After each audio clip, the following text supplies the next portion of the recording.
If you're enjoying haunted UK fiction, please consider supporting the show on Patreon or Ko-fi.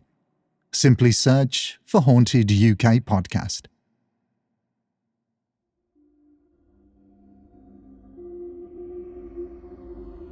It was 02:17, that hour again, the one that stretched too long, when the lights hummed and even the air seemed to wait. She promised herself a coffee when she got back to the nurse's station. Anything to stop the drag behind her eyes. Halfway there, the alarm shrieked again. Maria flinched. Her heart kicked, then slowed. "Get a grip," she muttered. Still, she felt wrong, off balance, watched. The panel glowed red, room 6. The door was ajar. She was certain she'd closed it. Maybe June, the HCA, had been in. A shape stood inside, pale against the dim light. For a second, she thought it was June. Frozen mid-step. "Christ, you gave me a fright," she said. Voice too loud in the stillness. She pushed the door open. Empty.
Hello and welcome, dear listeners, to Haunted UK Fiction, a sister podcast to The Haunted UK, which features original flash fiction, short stories, and novellas with paranormal themes.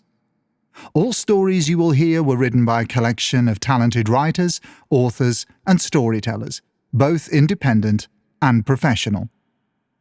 In today's episode, we'll be reading NHS Gothic, a collection of stories written by John Wharton that features strange, unexplained, and bone-chilling experiences in a medical setting. Now get comfortable. Grab a little something to sip on. Perhaps cuddle up under a blanket to help offset the chills coming your way.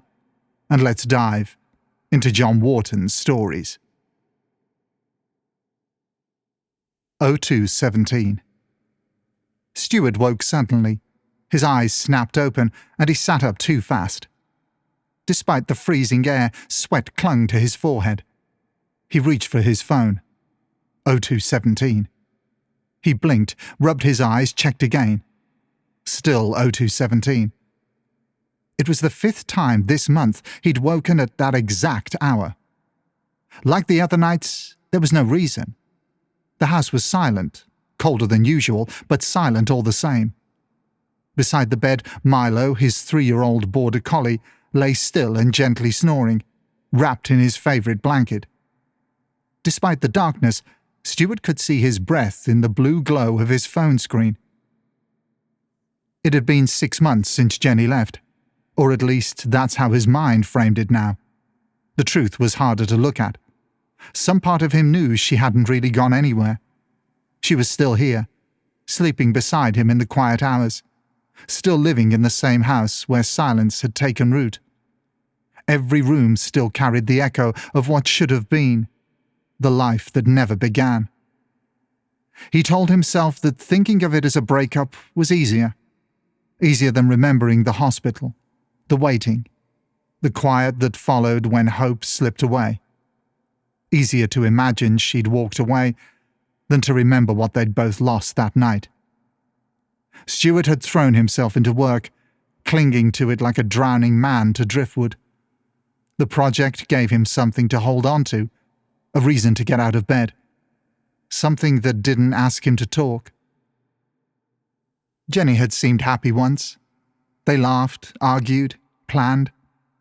He'd even been going to propose to her in Venice, the holiday that never happened. Another casualty of the quiet between them. Without realizing, the room had grown warmer. The chill had lifted, replaced by a heavy, airless heat. He felt suddenly tired, the kind that pulls at the edges of thought. He checked his phone again. 0217. He could have sworn at least 15 minutes had passed. Stuart woke with a start. His eyes snapped open, his head jerking up. He grabbed his phone. 0535. He blinked and looked again, half expecting to see 0217, but no. Still 0535. Daylight crept through the curtains, soft and pale. Beside him, Jenny lay asleep, one arm draped across his chest, breathing slowly and even. For a moment, relief flooded through him so sharply it almost hurt. Then he remembered the dream. He dreamt he was waking at 0217 every night. That Jenny had left him. It was the 5th time that month he'd had the same vivid dream. He swung his legs out of bed, slid his feet into his slippers and walked to the bathroom. The mirror greeted him with a face he barely recognized. When did he get so old? He looked exhausted, the kind of tired sleep couldn't fix. The bags under his eyes looked carved in, his skin pale. He touched his cheek, then let his hand drop. There'd been a time he'd recognized the man in the mirror. Before the hospital corridors, before the silence that followed. Now every reflection looked like a version of himself that had stayed behind somewhere he couldn't return to. The morning blurred into routine. Coffee, emails, small talk that didn't land. The hum of the office lights pressed against his temples. Stuart stared at spreadsheets, words and numbers slipping out of focus. He caught his reflection in the dark monitor and barely recognized the man looking back. Colleagues laughed somewhere behind him. He forced a smile, typed something forgettable, and checked his phone again. 11:42. Not 0217. Still, he felt watched. By 5, the day had dissolved. The drive home was a blur of red lights and grey sky. When he opened the door, Milo padded over, tail low, eyes fixed on him, as if checking he was real. The house felt hollow. Milo's nails clicked softly on the kitchen tiles as Stuart moved about, the sound echoing in the empty space. He ate the takeaway he'd bought without thinking. Chinese food, the greasy kind. The fork scraped against the plate. Too loud. Jenny was working away for the night, and though he'd told himself he didn't mind, the silence pressed in like fog. The TV murmured in the background, voices blending into noise. He ate half before realizing he hadn't tasted a thing. Milo lay by the door, head tilted, eyes fixed on something behind Stuart. He turned, but there was nothing there. Only his faint reflection in the dark window. Milo kept staring, eyes locked on the same spot. A low growl trembling in his throat. Then without warning he barked.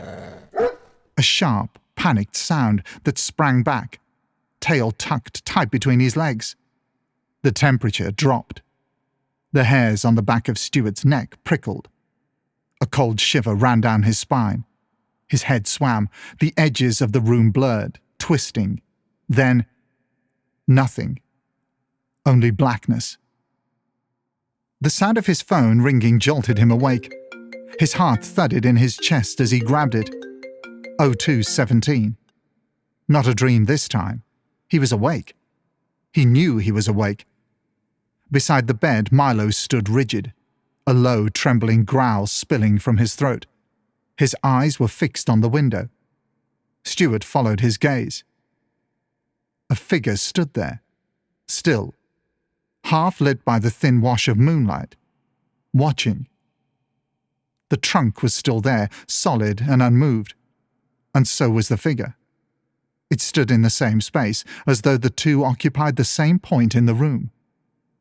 The air shimmered faintly, like heat over tarmac. For a heartbeat, Stuart thought he could see straight through it, the outline of the trunk ghosting behind the shape.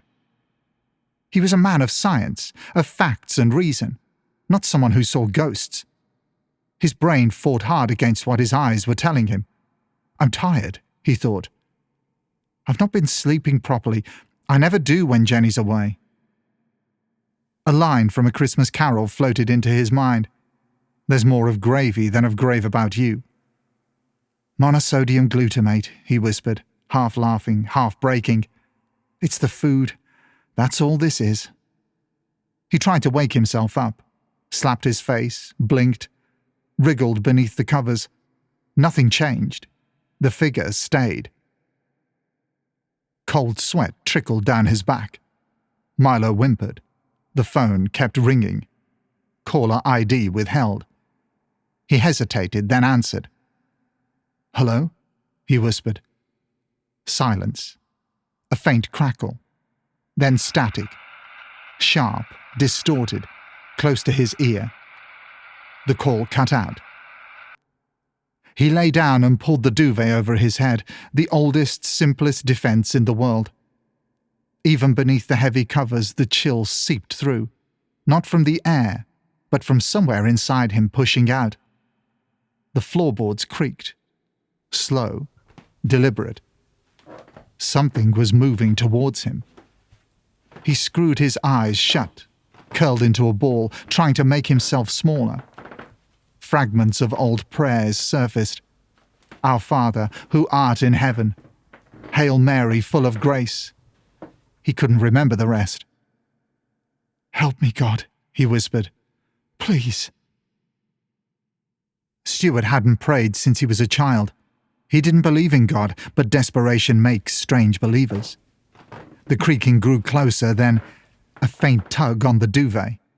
It began to slide away from him, slowly at first, then with more force.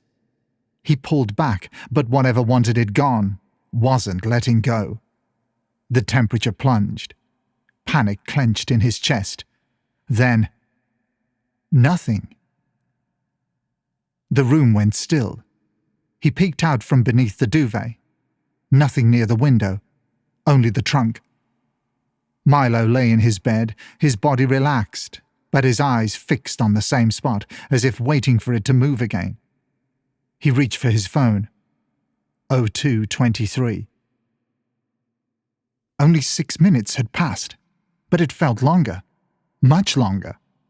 He stared at the screen, a hollow ache settling in his chest. Whatever had happened, time hadn't moved the way it should have. He looked towards the window. There was a faint mark on the glass. He stared at it until his breath clouded over it. It hadn't been there last night. He was sure of it. He didn't linger. He had a train to catch, an overnight trip for work. As he moved around the room, packing his bag, he caught himself glancing back at the window more than once.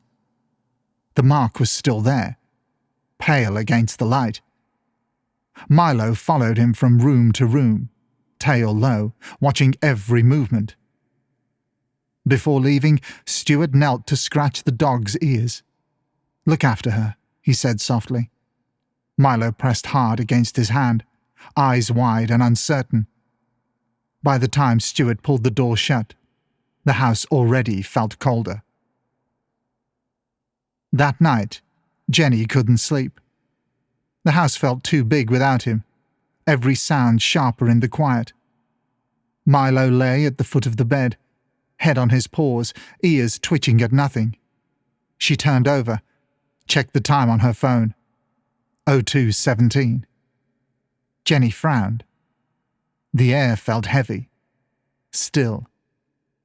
She glanced towards the window and froze. A figure was standing there, tall, motionless. Its outline shimmered faintly, the trunk visible behind it, as though the two shapes occupied the same space. Her breath caught. She blinked. It was still there. Milo let out a low growl. Then she heard it.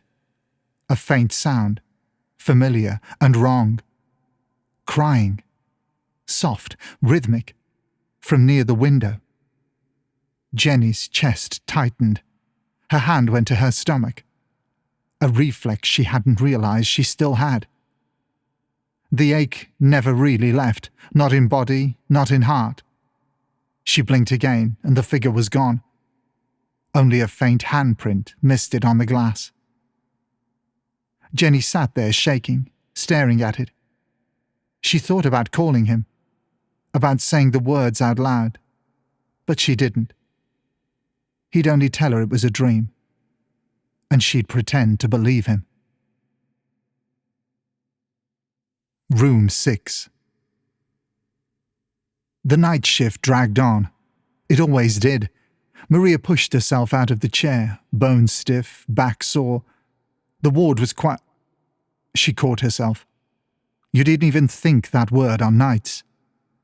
The alarm in room 6 had gone off earlier, though the room was empty. She silenced it, made a note for handover, but the thought still itched.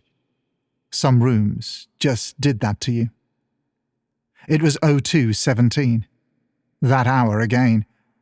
The one that stretched too long, when the lights hummed and even the air seemed to wait. She promised herself a coffee when she got back to the nurse's station. Anything to stop the drag behind her eyes.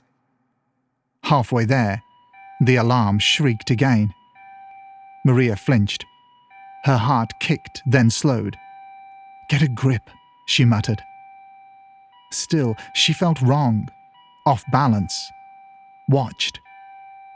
The panel glowed red, room 6. The door was ajar. She was certain she'd closed it. Maybe June the HCA had been in. A shape stood inside, pale against the dim light. For a second she thought it was June, frozen mid-step. Christ, you gave me a fright, she said, voice too loud in the stillness. She pushed the door open. Empty. The call light above the door died as she stepped through. The air hit her skin. Cold, damp, still moving somehow. She hesitated in the doorway. The corridor behind her felt distant. The darkness ahead, deeper than it should be. She flicked the switch. The bulb blinked, failed. Of course it did, she said. The red light blinked once, then went dark. The bed was made, the chair tucked away. Everything neat. Except for the patch on the floor near the window. A darker mark. Maria crouched. No source for the shadow. No reason for it to move. Unless it wasn't the shadow that was moving. June, she whispered. Her voice came back flattened, warped, like it had travelled through water. She rubbed her arms, breath sharp in the cold. Then she saw the call cord, swinging gently. She caught it. Warm. Too warm. Something scraped behind her. A chair leg dragged an inch. Maria turned. Nothing moved, yet the air rippled, dense with the static of breath held too long. You're tired, she said, but her throat felt tight. The bulb flared once. For a heartbeat, she saw a woman in the window, young, hair tied back, eyes black and hollow, staring through her. Then dark again. Maria back into the corridor. A porter stood at the far end, takeaway cup in hand, earphones looped around his neck. He straightened when he saw her face. You all right, Maz? He asked. You look... Room 6, she said. Bloody call bell won't stop. The porter's smile faded, the colour drained from him. Room 6? She nodded. He looked down the corridor. That one's always been dodgy, he said quietly. They've replaced the call system twice. Doesn't matter what they do, it still goes off. Always the same. Maria stared down at the red panel. It stayed dark. She looked past him, down toward the old side of the ward.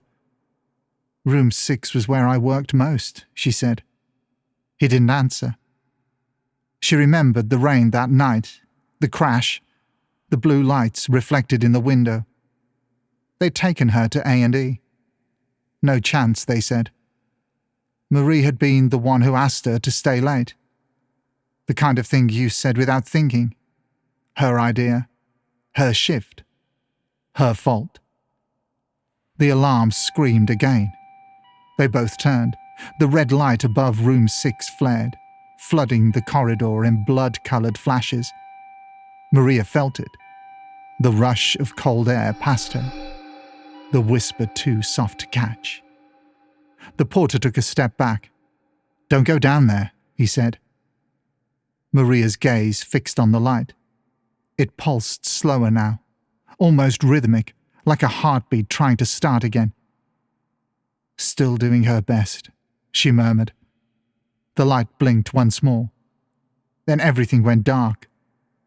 Somewhere down the corridor, a call bell chimed once, soft as breath. The coffee room. It's always cold at 0217. People blame the heating, but it isn't. It's the body. By 2 in the morning, your core dips, your pulse slows, and your skin cools a fraction. Everything feels sharper. The air heavier, the silence thicker. Everyone who's done nights knows that cold. It's built in. The theatre complex was quiet. The last case finished an hour ago. Recovery lights dimmed. A few staff had made makeshift beds in the coffee room. The only sound was the hum of the vending machine beside the restroom door. No one ever turned the main lights on in there. Just the lamp in the corner. Warm, yellow, giving the place a permanent half-sleeping glow. Janine stopped by most nights when she was on shift. It was her small piece of quiet. A room where the world outside couldn't reach her. 5 minutes in that chair could feel like an hour of calm. A pocket of quiet between what had been and what was coming. It had a reputation, though no one said quite why. Sometimes you'd think you saw someone in the chair by the window, a shape, or the hint of one. Gone before you looked twice. Everyone had a version of the story, all slightly different. Jake, the teenage HCA, swore he'd seen her once.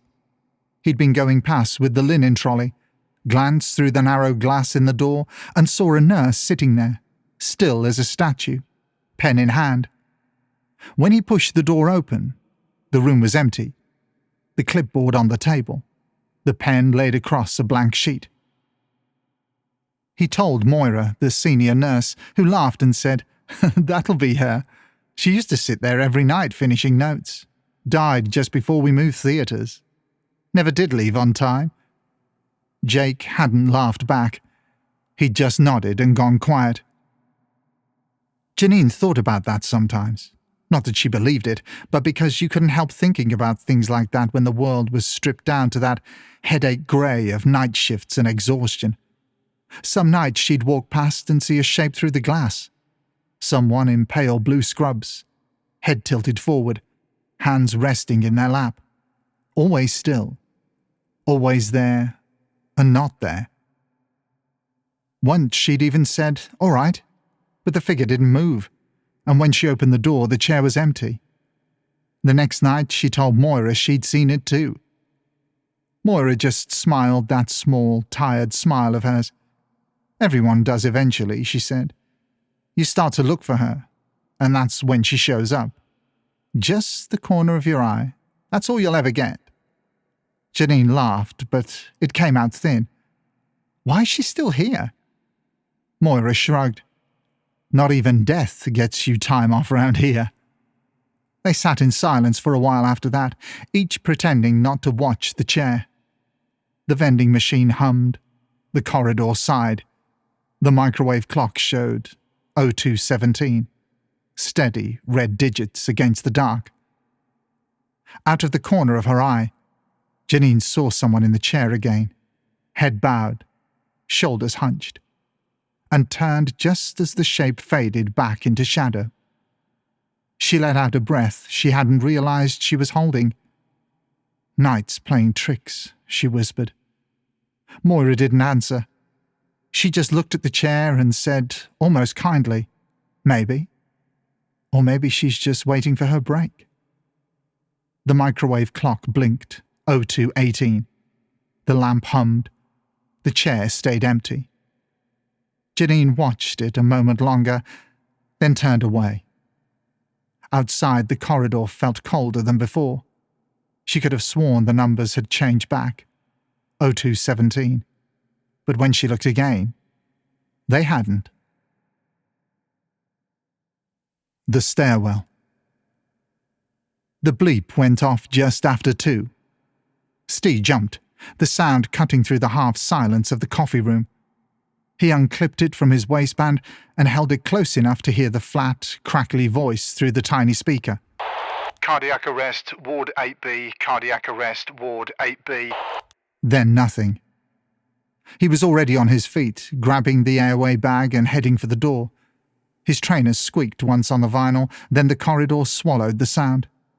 The lifts were useless this time of night, either stuck somewhere or opening onto empty floors.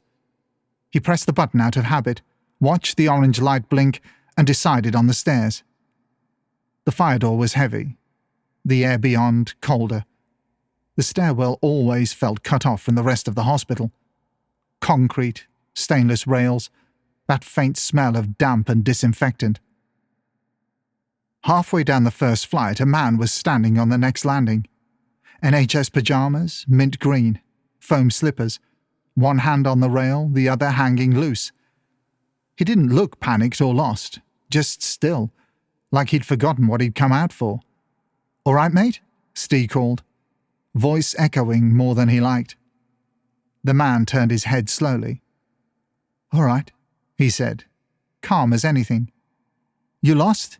Need a hand getting back to the ward?" "All good," the man said. "I'm fine." "Yeah?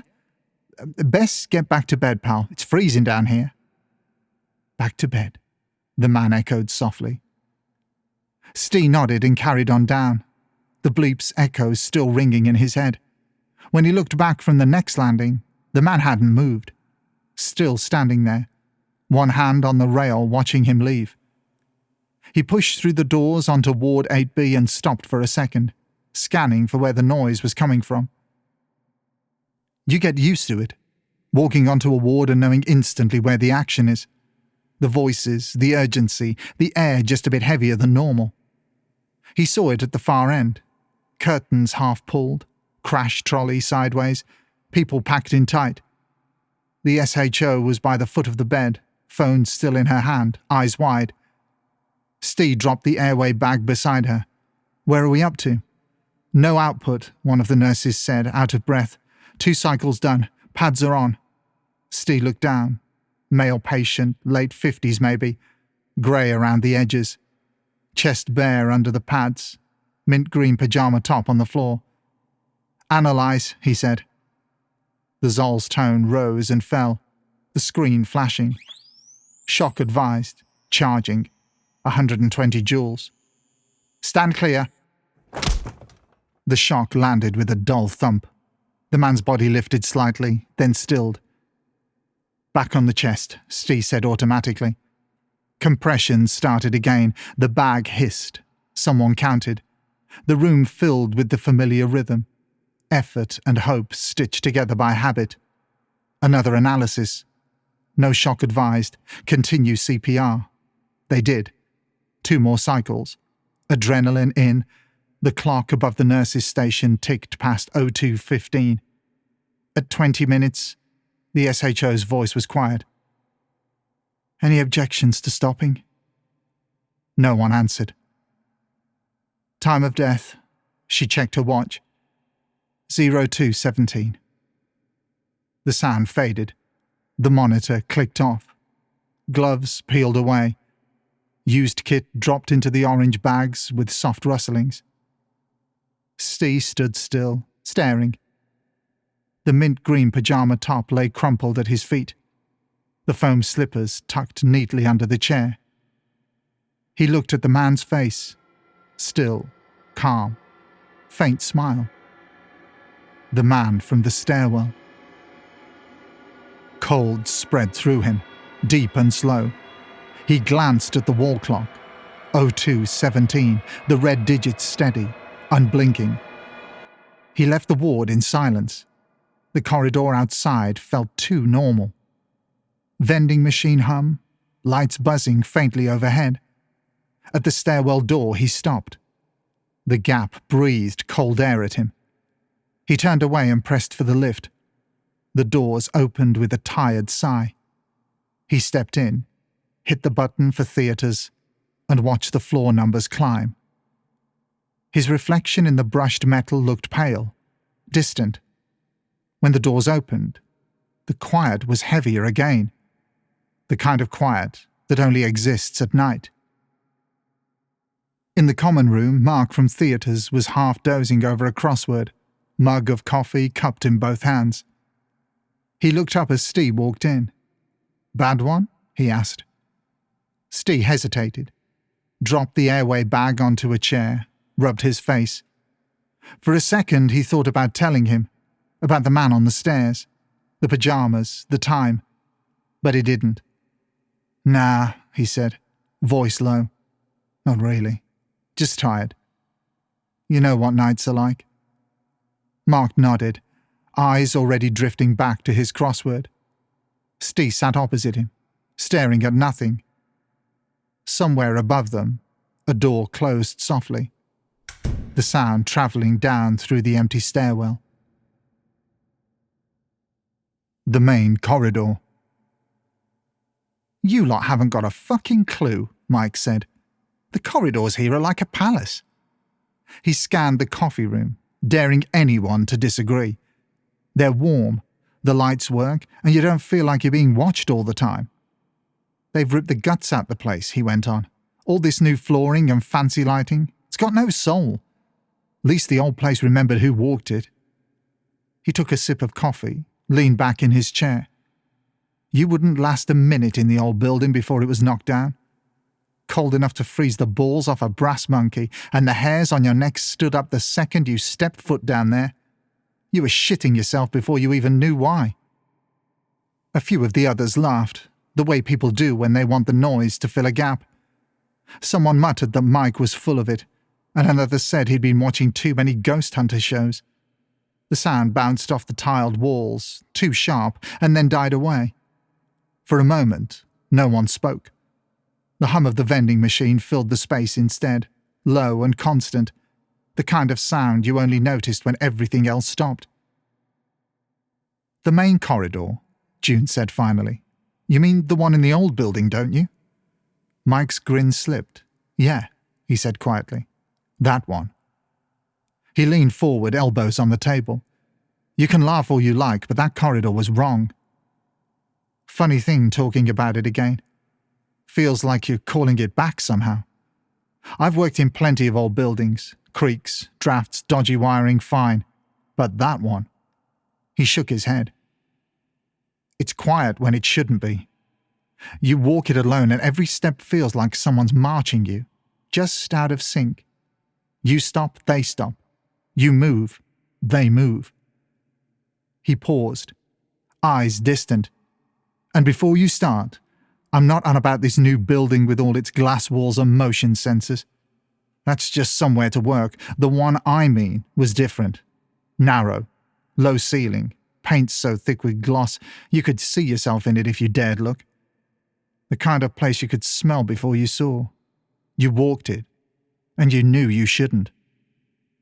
Mike looked around the room, voice dropping. "Ask the porters. The ones who'd been here a few years.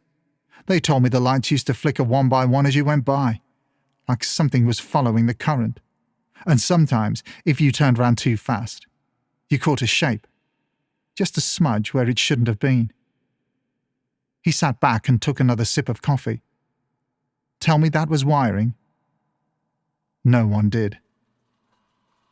An hour later, Mike was alone, pushing a trolley down the main corridor. The corridor stretched out ahead of him, too long for the space it filled.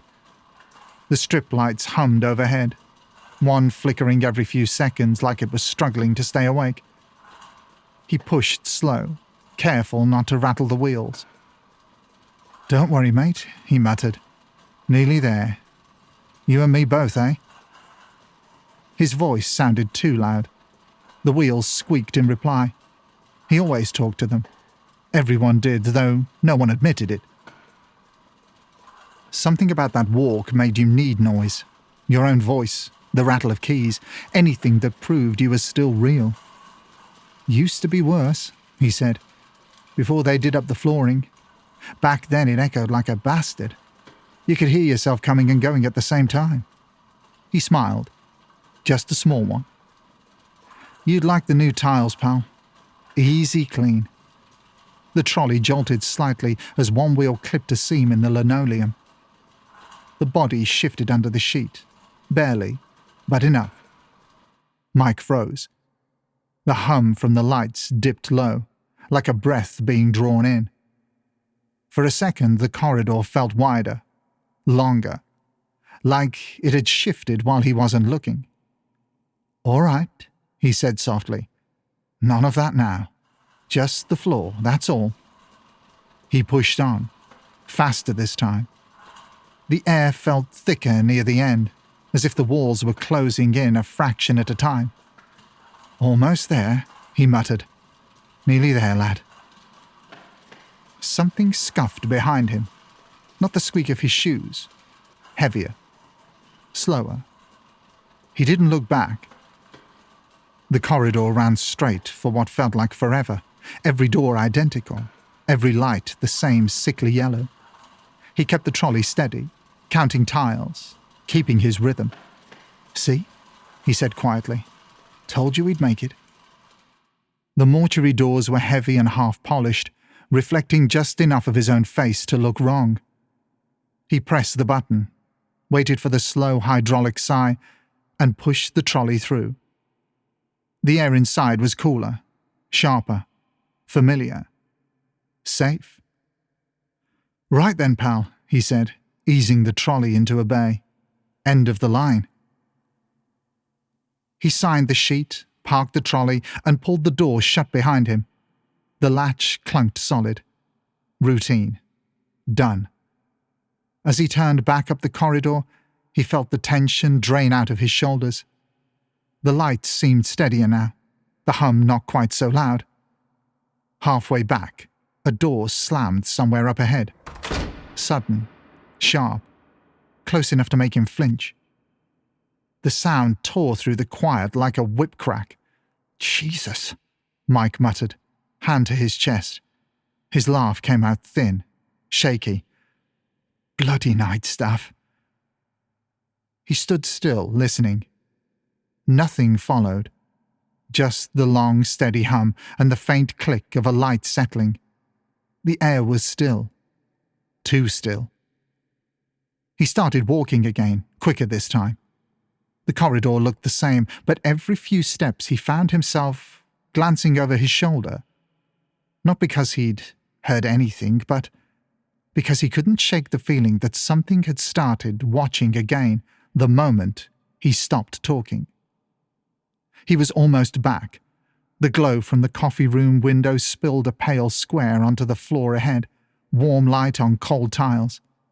He could already picture the kettle, the hum of the fridge, the smell of burnt instant coffee. "See?" he muttered. "Told you. Easy night." The automatic lights buzzed. One flickered behind him. He didn't look around. Then he heard it. Faint. High and thin. A baby crying. Just a few seconds at first. Distant. From somewhere down the corridor behind him. Then silence. Mike stopped dead. The sound didn't belong here. This wasn't a maternity hospital. Hadn't been since the 70s. That whole wing was gone. Sealed off. Converted into offices years ago. He waited. Listened. Nothing. "All right," he whispered, forcing a laugh. "It's not funny." The light nearest the mortuary door flickered again. Once, twice, then steadied. He stood there, every muscle tight, watching the corridor's far end blur into shadow. The cry came again, softer this time, closer.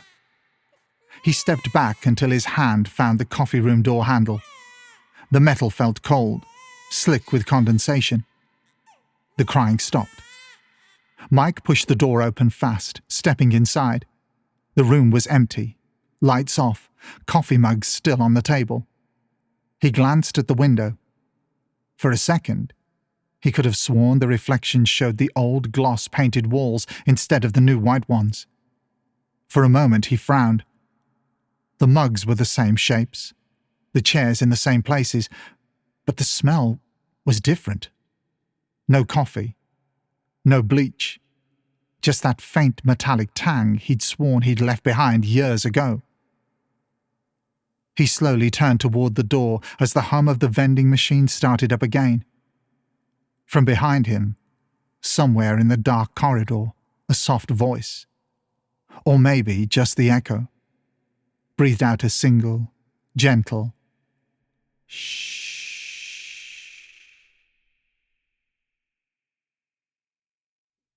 Return to theatre. The day started the way they all did. Lights on, machines waking, the air sharp with claw clean. Lorna tied her hair back and ran the pre-list damp dust. Tables first, then trolleys, then walls.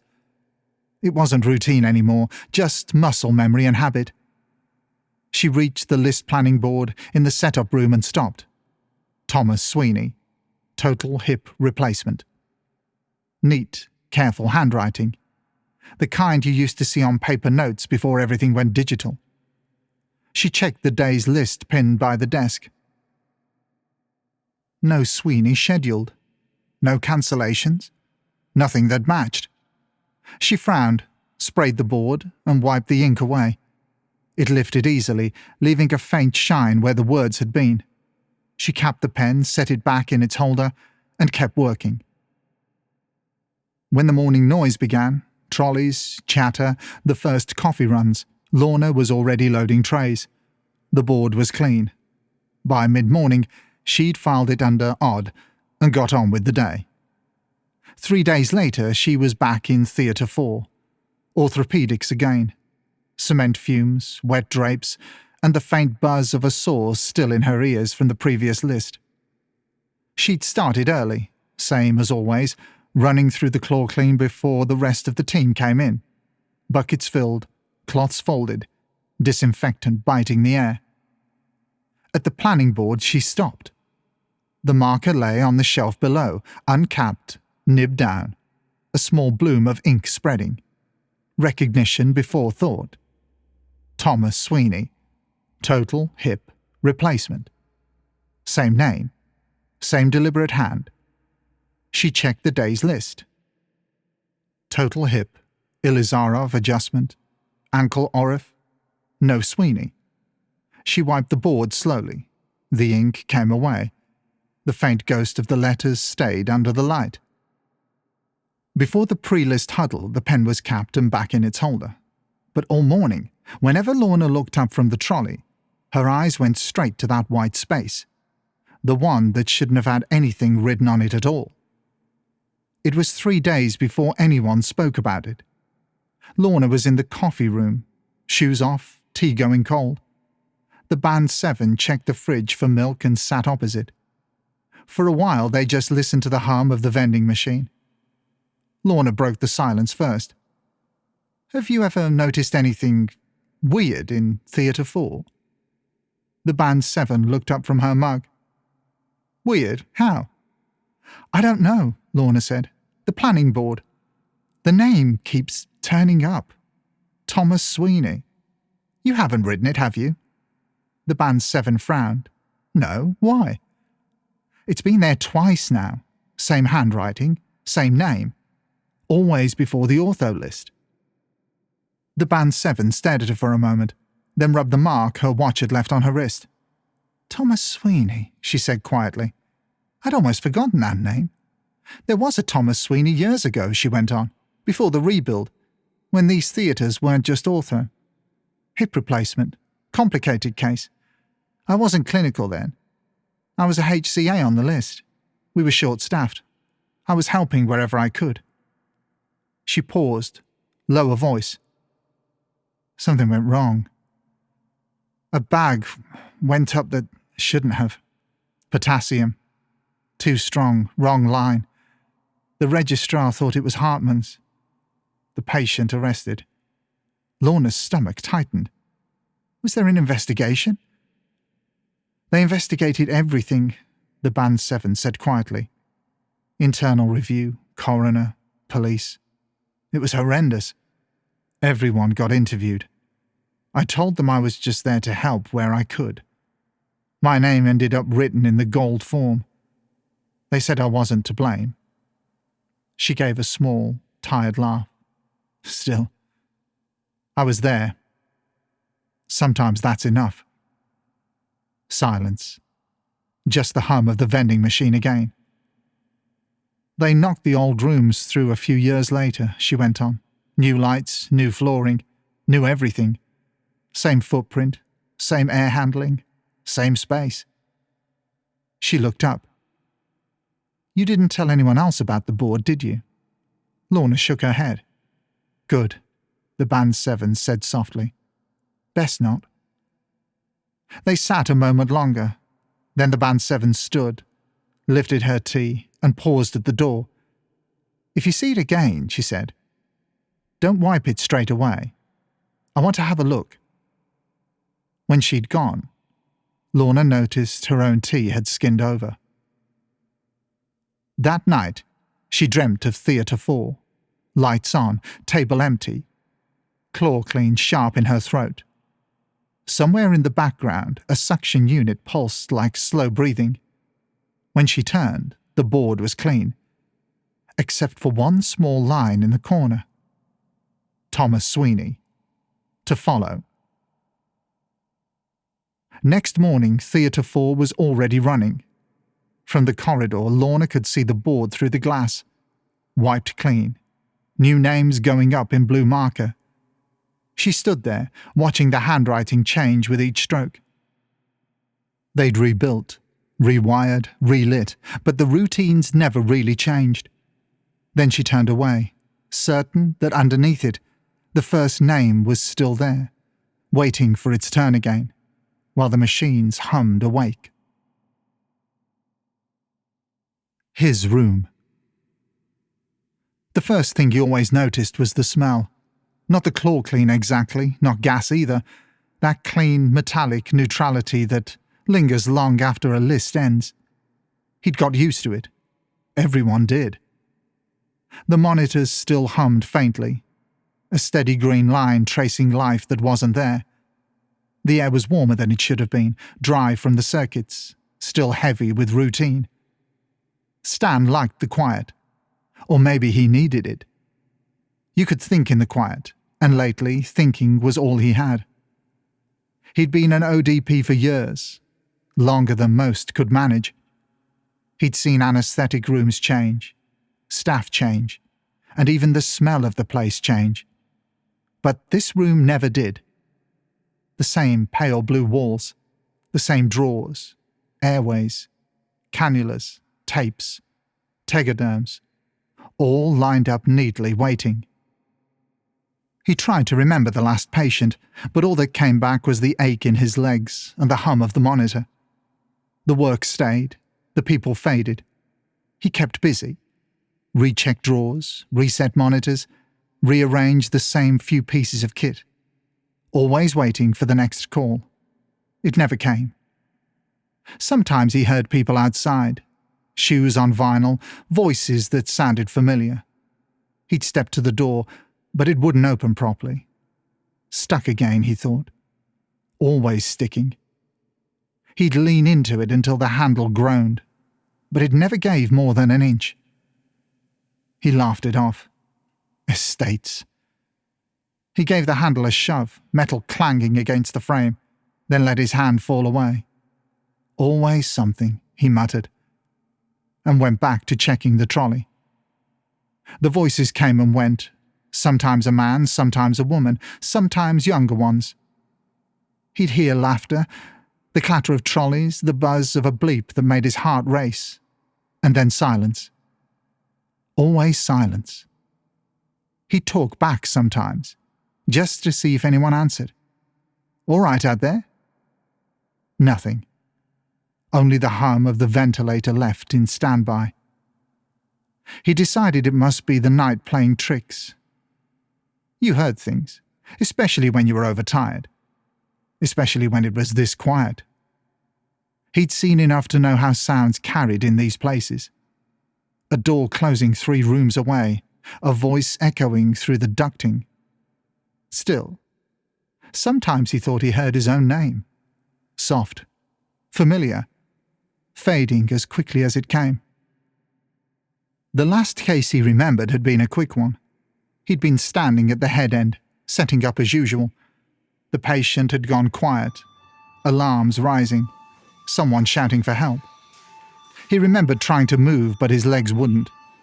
The anaesthetist was calling his name, sharply, then again, louder. He tried to answer, but his throat wouldn't work. The noise around him thickened, distant, as if coming through water. Then, nothing. No voices, no light. Just the hum, steady and low, like the room itself breathing for him. After that, it all blurred. When he opened his eyes, he was back in the room. Same chair, same monitor hum. Same air, still too warm. He told himself he'd nodded off between cases. That happened. Nights blurred. He smiled faintly at the thought. You never forget your last case.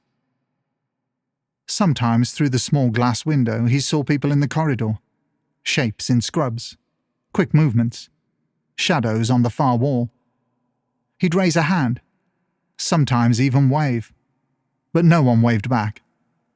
He told himself they just didn't see him. Everyone rushed these days. No time for hello. He'd mutter, "You'd miss your own bloody shadow in here," and laugh, though it came out thin. Hours passed differently now. He checked the airway trolley again, straightened the oxygen masks, lined up the syringes no one would use. He cleaned the surfaces that were already clean. He waited for the sound of the next patient to come down, the chatter, the wheels. Nothing. Sometimes he thought maybe the theatre had moved. Maybe this room had been left behind by mistake. He just hadn't got the memo. He thought about home, but it blurred. Not gone, just out of reach. He couldn't picture who he'd hand over to, or when he was meant to finish. He couldn't remember leaving. He pressed the door again one night, harder. It didn't move. He hit it with his fist. Once, twice, then leaned his head against the frame and whispered, "Come on, please." The corridor stayed silent. After a while, he went back to the chair, the old vinyl one with the cracked arm. He sat, breathed slowly, and told himself it was fine. He was just between cases. That's all. The bleep went off somewhere distant. He turned toward the sound, that automatic twitch of years of habit. His face broke into a weary smile. "I'll be there in a minute," he said. But the sound was already fading. He couldn't remember where the job ended and where he began. He looked up at the clock above the monitor. 02:17. It was always 02:17. The on-call room. Mick was tired, not exhausted, not burnt out, just the kind of end-of-shift heaviness that settled into your bones after a couple of emergencies past 8 o'clock. A normal theatre kind of tired. He headed to the on-call room to grab a quick rest in case anything came in later. He wasn't part of the shift. He was covering the on-call. If nothing arrived, he'd sleep right through. He pushed open the door. A man lay on the bed. At first, Mick thought he'd wandered into the wrong room. But the bedding was pulled back neatly. The light was on. The air felt wrong. Still. Heavy. Unnatural. "Mate?" Mick said gently. "You all right?" No response. Mick stepped closer. The man wore green scrubs. Old scrubs. Papery-looking, 80s style. Wedge haircut, NHS glasses, a moustache. Something inside Mick prickled. He checked the man's wrist for a pulse. Nothing. No warmth. No indentation in the skin where Mick's fingers pressed. A bleep buzzed faintly in Mick's hand. Adrenaline surged. He bolted into the corridor, grabbed the wall phone, and punched in the emergency number. Switch. Cardiac arrest, on-call room, first floor next to theatres. His bleep vibrated, the switchboard operator's voice following seconds behind his own call. Cardiac arrest, on-call room, first floor next to theatres. He ran back into the room, ready for CPR, ready for anything. The bed was empty. Completely empty. Sheet smooth. Pillow uncreased. Room silent. Mick froze. Footsteps thundered up the corridor. 6 staff. "Where is he?" someone demanded. "Mick, are you taking the piss?" another snapped. A third voice amused. "He's winding us up." But one person didn't laugh. Lena. Older than Mick. Experienced. Still. Watching him with something too close to fear. "What did you see?" she asked quietly. Mick tried to explain, but the words came out splintered. The rest of the team teased, moaned, swore, shook their heads. No one took him seriously. Except Lena, who backed away slightly and wouldn't meet his eyes. He knew that look. Recognition. But of what? They all returned to the coffee room, buzzing and sniping. Most of them still took the mick out of him. It wasn't cruel, just the usual theatre humour, but it stung more than it should. Mick stayed quiet. Lena didn't speak at all. She poured herself a tea but didn't drink it. Every so often, she glanced toward the corridor, like she expected something to appear. When everyone else drifted back to their tasks, Lena finally sat beside him. She spoke low. "I think I saw him once." Mick's breath caught. "Years ago," she whispered. "I was shutting down Theatre 5. Everyone was on handover or milling about waiting to go home. Payday weekend. You know how it is." Mick nodded. "I walked past the corridor and someone was there. Scrubs were off. Old-looking. Hair. Glasses. Something wasn't right. I thought it was Tony at first. On Monday I asked him why he'd been standing down there. What did he say? He said he'd never been near that corridor. And the way he looked at me..." She swallowed. I never mentioned it again. Mick's skin prickled. "What was his name?" he asked. Lena shook her head firmly. "I'm not saying it. Not now, not here." And she got up and left. Mick drifted off for a while later in the chair, fitful, unsettled, half listening for footsteps that never came. When he finished at 8, he went home and lay awake. This wasn't over. Not for him. By the next afternoon, exhaustion had turned into something else, a tightness in his chest he couldn't shake. He headed to the Central Library on William Brown Street, 3rd floor. Microfiche cabinets, soft lights, dust, silence. He didn't know the date, only the decade. He started with 1984, January to March, nothing. April to June, nothing. Football headlines caught his eye. Everton beating Liverpool 1-0, thanks to Sharp's rocket. Knocked inside Lawrenson, and hammered from 30 yards, Grobbelaar flinging himself across goal and nowhere near it. He scanned forward, 27th of October 1984, Everton 5, Manchester United 0, Sheedy 2, Heath, Sharp, Gary Stevens. A bright, sunny Saturday. None of that was what he needed. He scanned further. November. There it was. A tiny column. Paul Sharrock, 25, hospital staff member, died suddenly in the early hours. Inquest held. Verdict? Suicide. That was it. No photo. Mike blew out his cheeks and leaned back in the hard plastic chair as a wave of emotion rolled through him. He whispered his name. Paul Sharrock. He needed someone who remembered, someone who'd been there. He dialed a number he knew by heart. 2 rings.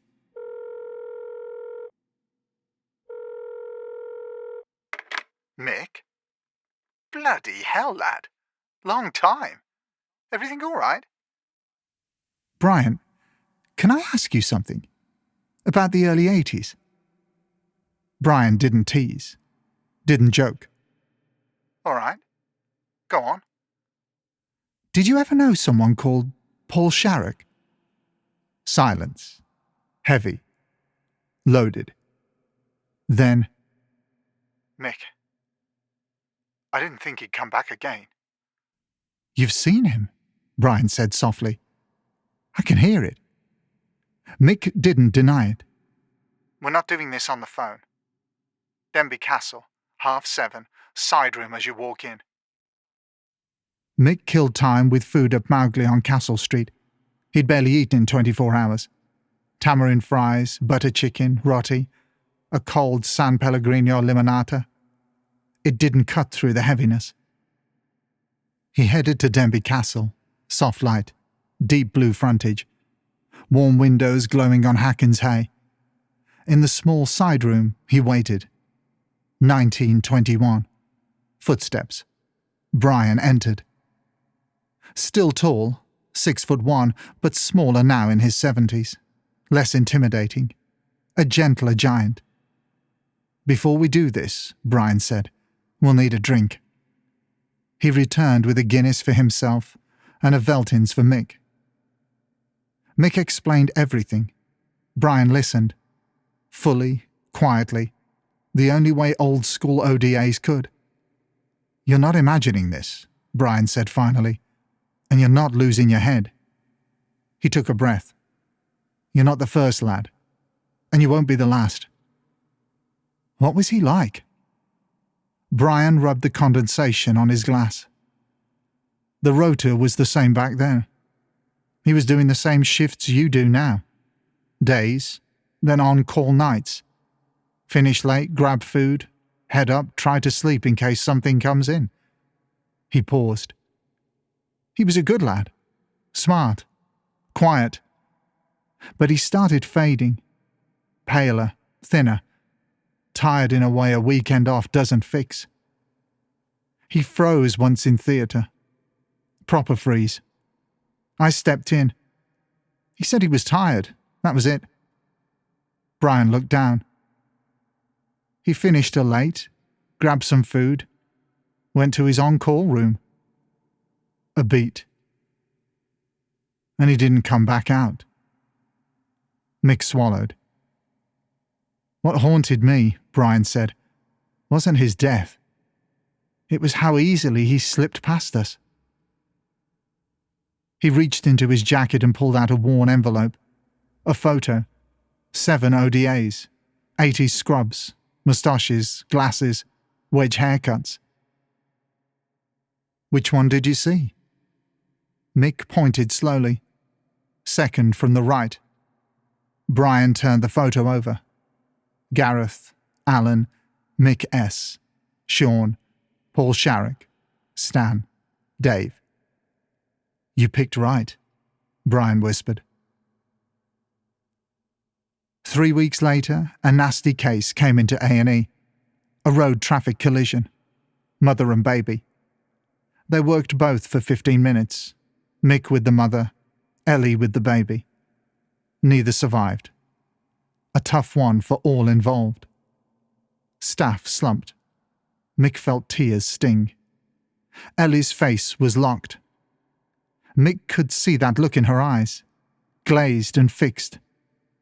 She was in shock. He took her to the tiny ODP office, made sweet tea, handed her chocolate.